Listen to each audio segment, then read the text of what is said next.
Welcome to auto expo 2023। हम MG के pavilion में हैं। हमारे साथ हैं Gaurav sir, CCO MG Motor India. Thank you for talking to us sir. You can call me Gaurav. All right, thank you.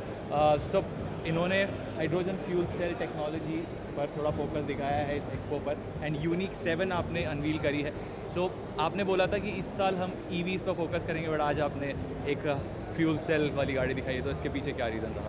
देखिए हमारा पूरा जो स्टांस है ऑटो एक्सपो में वो ड्राइव अहेड का स्टांस है और अहेड मींस फ्यूचर। Right. तो फ्यूचर में आईएस टेक्नोलॉजी हमारे पास ऑलरेडी है, तो प्योर इलेक्ट्रिक टेक्नोलॉजी है, प्लग इन हाइब्रिड है और उसके बाद हाइड्रोजन फ्यूल सेल है।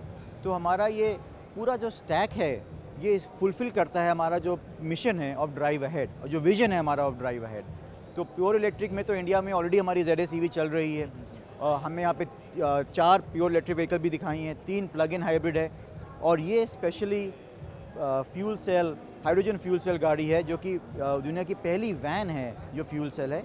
और ख़ास बात ये है कि जो भी हमारी यहाँ पे गाड़ियाँ हैं ध्रुव, ये सारी की सारी प्रोडक्शन रेडी गाड़ियाँ हैं। ये कॉन्सेप्ट कार्स नहीं हैं, ये दुनिया में चल रही हैं। फॉर एग्जांपल MG4 आप देख लें, वो यूरोप के 20 कंट्रीज़ में बिक रही है गाड़ी, और ये गाड़ी भी इंटरनेशनल मार्केट्स में ऑलरेडी आ चुकी है। ओके, एंड ये मीफा पर बेस्ड है। सो मीफा इलेक्ट्रिक है और ये उसका हाइड्रोजन वर्जन है। सर देखिए, मैं ये बोलूँगा कि ये यूनिक 7 है। इसकी जो खासियत है, अगर आपको मैं खास बताऊँ, कि हमारी जो कंपनी है हमारे ग्रुप में हाइड्रोजन फ्यूल सेल्स में 2001 से काम चल रहा है और अभी रिसेंटली ही हमने प्रोम P390 टेक्नोलॉजी जो कि 3rd जनरेशन टेक्नोलॉजी है फ्यूल सेल का, उसको हमने लॉन्च करा है और वो इस गाड़ी में है। इसकी खासियत और ऐड करूँगा तो इसमें 6.4 किलोग्राम हाइड्रोजन का स्टैकिंग हो सकती है, 605 किलोमीटर की इसकी रेंज है और हाइड्रोजन भरने का टाइम सिर्फ 3 मिनट है। पूरा टैंक भर जाएगा 3 मिनट के अंदर। इसके अलावा इसमें जो हमारी फ्यूल स्टैक की जो पावर है वो 130 किलोवाट है। सो ये पूरा अगर आप पैकेज देखते हैं तो ये वाकई में फ्यूचर, आप सोचो तो future will be a mix of all technologies because India is a big market, right. तो उसमें आपकी इंटरनल कंबस्शन भी का प्ले होगा, प्योर इलेक्ट्रिक का भी प्ले होगा, हाइब्रिड का भी होगा और आगे चल के, क्योंकि ये अभी कुछ समय लगेगा इनका भी रोल प्ले होगा। तो that's how we see in the future.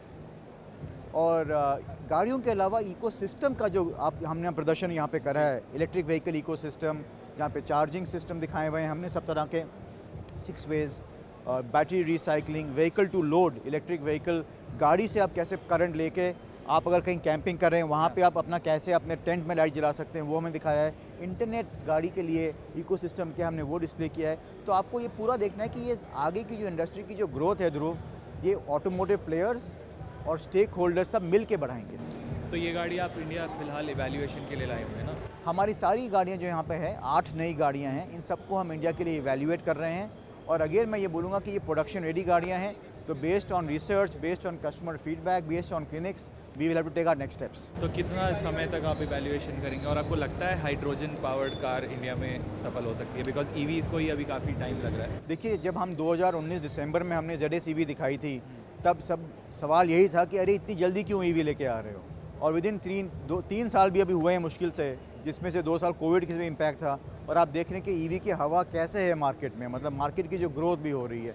तो इसलिए MG जो ब्रांड है, ऑटोटेक ब्रांड है, इनोवेशन हमारा एक ब्रांड का कोर वैल्यू और पिलर भी है। तो हमें न्यू टेक्नोलॉजीज़ को लेके आके एक्सप्लोर करना है, इवैल्यूएट करना है। और अभी कुछ समय ज़रूर लगेगा, लेकिन ये बहुत इनकरेजिंग है सबके लिए कि ये रियली गाड़ियाँ ऑलरेडी चल सकती हैं और चल रही हैं। Sorry, no worries. ओके, तो इसमें पेट्रोल पावर्ड कोई वर्जन आ सकता है इंडिया में इस सेम गाड़ी का? सर अभी कहना मुश्किल है, क्योंकि ये फ्यूल सेल टेक्नोलॉजी है तो फ्यूचर की टेक्नोलॉजी है। हाँ। आप पेट्रोल तो टेक्नोलॉजी में, जैसे मैंने कहा, इंटरनल कंबस्शन वो अलग है। एकदम फुली आप हाइड्रोजन या फिर ईवीज़ पर इंडिया में फ़िलहाल मूव नहीं कर सकते। और जैसे आपको मैंने बताया कि ये सारी टेक्नोलॉजी चलेंगी, इकट्ठे चलेंगी। यस, वही। जो इंडस्ट्री का अनुमान है, हर एक बंदों का अलग अलग एस्टिमेट्स है। हमारी अपनी कंपनी का जो एस्टिमेट है कि इस साल 2023 में हमारी सेल्स जो होंगी उसमें 25% अप्रॉक्सीमेटली अंदाजन हमारी इलेक्ट्रिक व्हीकल का कंट्रीब्यूशन होगा। इंडस्ट्री को अगर आप देखें, क्योंकि नए मॉडल्स अभी आने में कुछ टाइम लग रहा है, तो जैसे नए मॉडल आएंगे और कस्टमर्स EV लेंगे, तो मेरे ख्याल से 2025 में 10 से 15% का पेनिट्रेशन हो सकता है इलेक्ट्रिक व्हीकल का। और 2030 तक अगर आप देखो तो 30% होगा। तो 30/30 अगर आप का मंत्रा लें तो आगे बढ़ सकते हैं, और इसमें सभी का एक रोल प्ले इकट्ठे होएगा। तो अभी फ़िलहाल तो MG ZS EV ही आपकी पोर्टफोलियो में एक इलेक्ट्रिक कार है। MG ZS EV है, ये बहुत ही वेल परफॉर्मिंग EV है। हमारे कस्टमर्स ने मिल के इंडिया में लगभग 16 करोड़ किलोमीटर गाड़ी चलाई है, और इसके थ्रू उन्होंने 5 से ज़्यादा 5.1 करोड़ किलोग्राम कार्बन डाइऑक्साइड भी बचाया है। इसका फ़ायदा ये है कि हमको कॉन्फिडेंस मिलता है कि गाड़ी की परफॉर्मेंस ठीक है, बैटरी ठीक है, और कस्टमर्स ने एनवायरनमेंट को सपोर्ट भी किया है, और इसी कॉन्फिडेंस को हम आगे बढ़ा रहे हैं। और अब हम अगले क्वार्टर में एक और अर्बन मोबिलिटी छोटी इलेक्ट्रिक व्हीकल लेके आएंगे, और उससे मेरे ख्याल से आप देखोगे और आप भी बोलोगे कि ये एक रिफ़्रेशिंग एनर्जेटिक अर्बन मोबिलिटी गाड़ी होएगी।